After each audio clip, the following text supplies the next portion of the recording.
Hi, this is Tim Von Panon in Grants Pass, Oregon. Today we have Steve Colbern with Alien Evidence Incorporated to interview. Steve, are you there? Yeah, Tim, this is Sandy from Wisconsin. I can hear you fine. Oh, good. I was wondering. Yeah, Steve said he'd call in, so it could be any minute. But no, the weather's real spring-like here today. We have we have all our fruit trees blooming, and the tulips and the daffodils are just finishing up. So spring's made it again. We're expecting a huge, severe storm tonight. Sleet, ice. However, maybe it won't happen. You know how that goes. Minneapolis the weather got hit really bad today with the storm.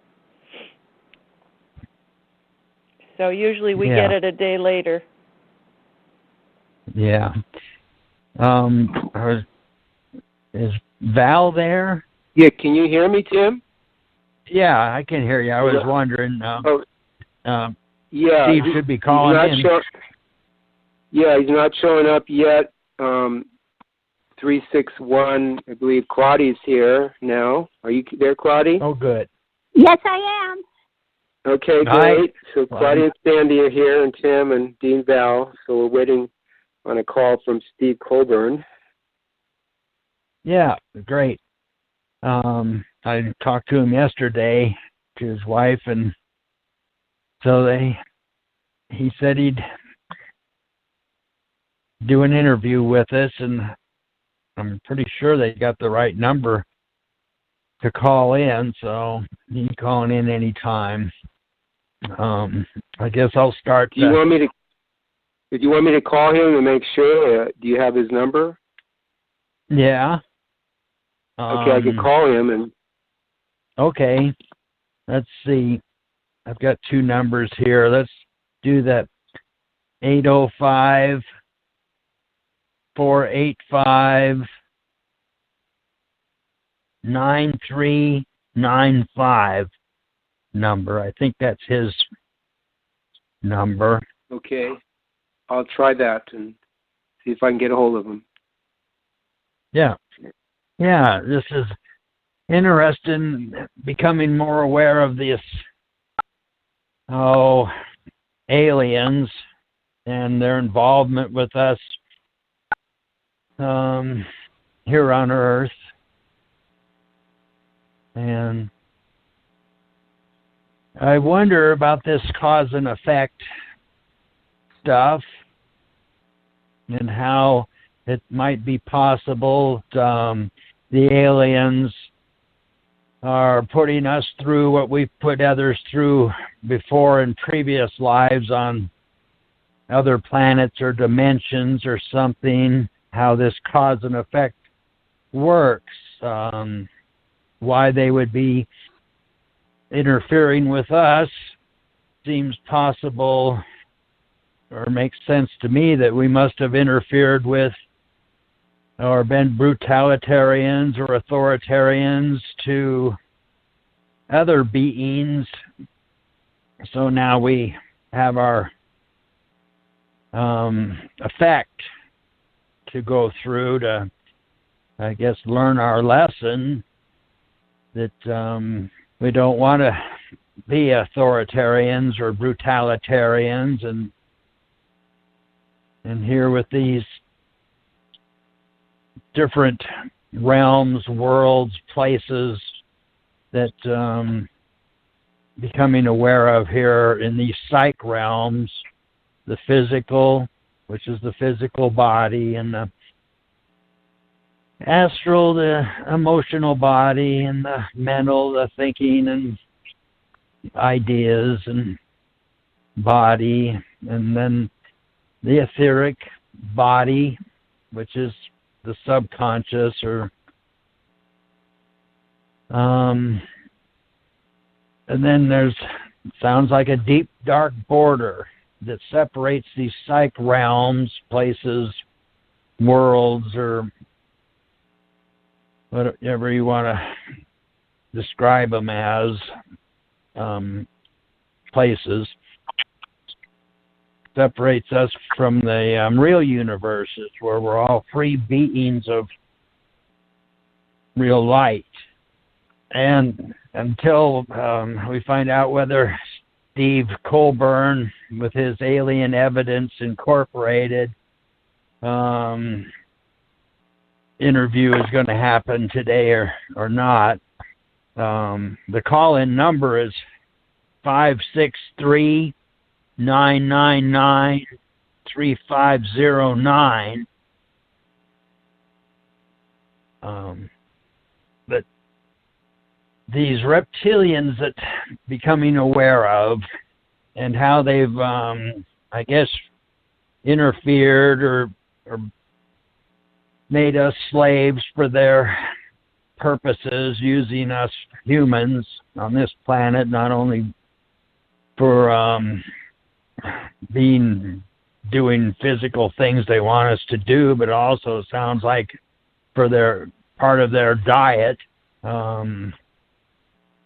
It's hard to imagine that we're dealing with beings that seem to not have any care at all about what they do to us.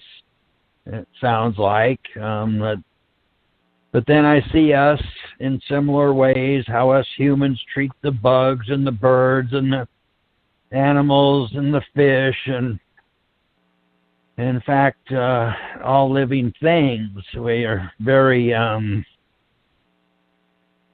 disrespectful of their existence in many ways, how we poison them, and here poisoned, it sounds like, by the reptilians for their takeover to have a better habitat for them to live with on this earth. It is interesting how we go through all these experiences. Excuse me, people Tim. Having, yeah. Steve is on, just for your information. Oh, great. Yeah. Yeah. Hi, Steve. How are you? Oh, good. Yeah, I'm sure we have a lot of questions for you today about your involvement with the alien beings. Yeah, sure. I'd be happy to answer anything you might have. Yeah. Claudia, would you like to start with your experiences? You could tell Steve about some of the stuff that you're involved with these alien beings. Well, thank or you any for questions? the invitation. Yes. Have you had interactions with the Orions or Sirians from the constellation Sirius? I'm really not sure. I mean, I've seen short grays, the classic small beings with grayish blue skin and large eyes. I've seen tall whites, and I've seen tan grays that look a lot like the illustration on the cover of Willie Strieber's book Communion. There's several different types of grays, and I'm not sure what the Orions are. Somebody told me that they were like taller type of grays. If so, I don't think I've seen those. Yeah. Yes. My experiences with the Orions, that they're quite large creatures. Several hundred feet tall, several hundred pounds in weight. So I've definitely not seen those. And they seem to be very technical savvy. What have been your experiences?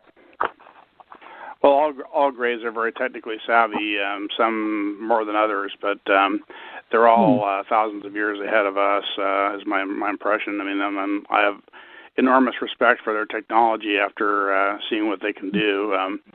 For example, they at one point when I was working for Dr. Roger Leir, he was looking for my X-ray of an alien device in my toe that we were going to take out, and my X-ray was in a stack of other X-rays on a shelf, and he took it out, and somehow the lettering from the outer envelope had been transferred to the film, the developed film, and I don't see even any theoretical way you could do that. And obviously they did that somehow. They like to show off once in a while their abilities. Another thing they did was one time my son and I were going to Arizona, and we saw a couple of UFOs along the way, or several UFOs along the way, as a matter of fact. And then I saw one initially that was about as bright as the planet Venus as far as its appearance in the sky. And I go, look at that, that's a UFO up there. And he goes, I don't see anything. And I go, how can you not see that? It's as bright. And he said, well, I don't see anything. And then later on, more UFOs showed up that he could see that I could not. So they wanted to show off their ability to do that and their technological prowess. And I'm not sure how they did that either, but they're very advanced for sure. They have time travel, transporters, tractor beams, all that kind of Star Trek technology as well. Zero-point energy. Do you think they're listening to us right now? Yeah, I have definitely reason to believe that they monitor me 24/7. So yeah, they're listening to us. We had one incident when I was when my ex-wife and I were still. We had one incident when my ex-wife and I were still together. For example, one of the reasons I believe that's the case is that she saw this object above the bed that was like a big piece of steel, like big square piece of steel, about 4 feet on the side, and that was oriented in a vertical orientation. And kind of scanning her slowly from one end to the other, and it had colors coming out of it and like electrical discharges. And she thought it was pretty, and then all of a sudden she started getting scared and tried to wake me up. And she said the second I started waking up, it turned into a red beam of light and shot out the window. So they must have been monitoring one or both of us in order to tell when I was waking up. Yeah. What do you think the purpose of these? The purpose of these implants are? Are they either tracking devices or they're doing experiments? What's the purpose? Probably a lot more than tracking devices. I mean, any of them can probably be used as tracking devices, but we also have reason to believe they did not need an implant to track you. So it stands to reason that they do a lot more than that. I think that a lot of them are medical monitoring devices where they can monitor everything from your blood sugar level to your pulse rate.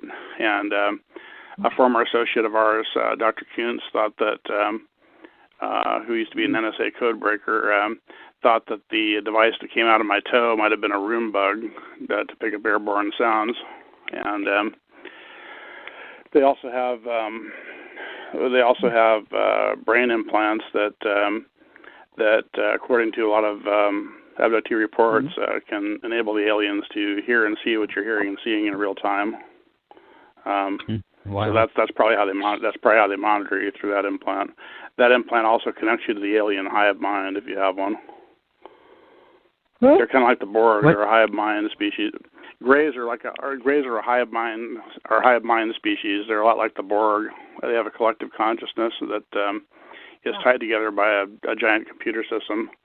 Every thought and experience of every member of their society is stored in that computer system. DARPA is actually working on something like that, and they probably got the idea from the Greys, I'm thinking. When you've seen these Greys, were they alive or were they dead? Yeah, they're alive. They're alive, and I've never seen a dead one, to my knowledge. But it's sometimes hard to remember a lot of this stuff because they try to wipe your memory, and a lot of these memories were under regression. A few are spontaneous, but no, I've never seen a dead one to my knowledge, but I've seen plenty of live ones. where do you see these aliens? They come pick you up in the middle of the night, so aboard their craft mainly, or sometimes in your house. Many people have seen them. Do you have to agree to go, or do they just forcibly take you? They're powerful telepaths. They use their mental abilities to convince you to do what they're saying. I mean, they could make you do anything they want you to do.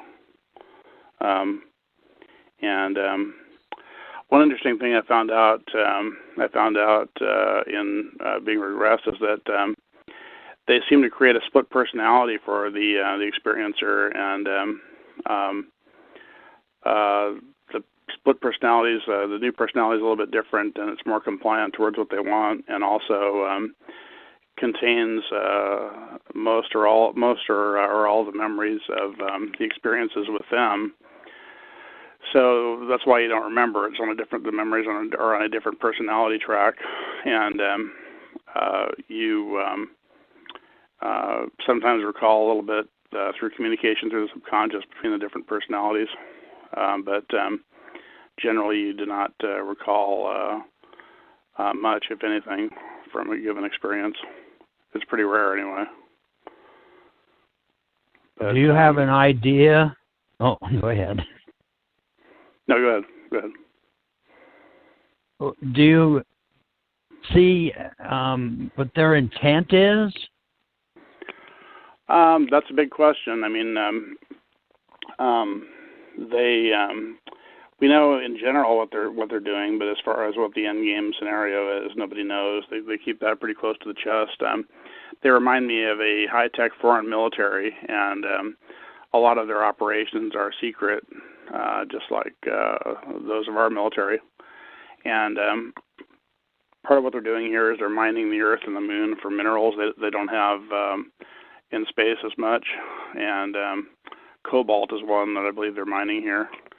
And on the Moon, there's a lot of aerospace minerals like titanium that they get, and maybe some more exotic stuff too, niobium and tantalum perhaps. And they also are like mining the Earth's organisms for DNA, and they are creating hybrids between themselves and humans, and they want people that are intelligent enough to aid them to provide labor for their agenda, because there are not enough of them to do what they need to do. And do you see them as controlling the governments of this Earth?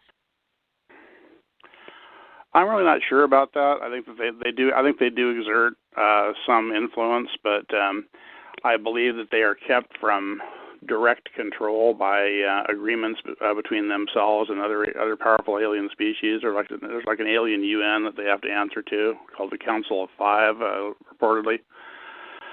And they can't do anything they want down here. They have to abide by their agreements. And I think the only reason they're able to operate down here as much as they are is because they have permission from local governments down here who gave them that permission in exchange for some of their technology.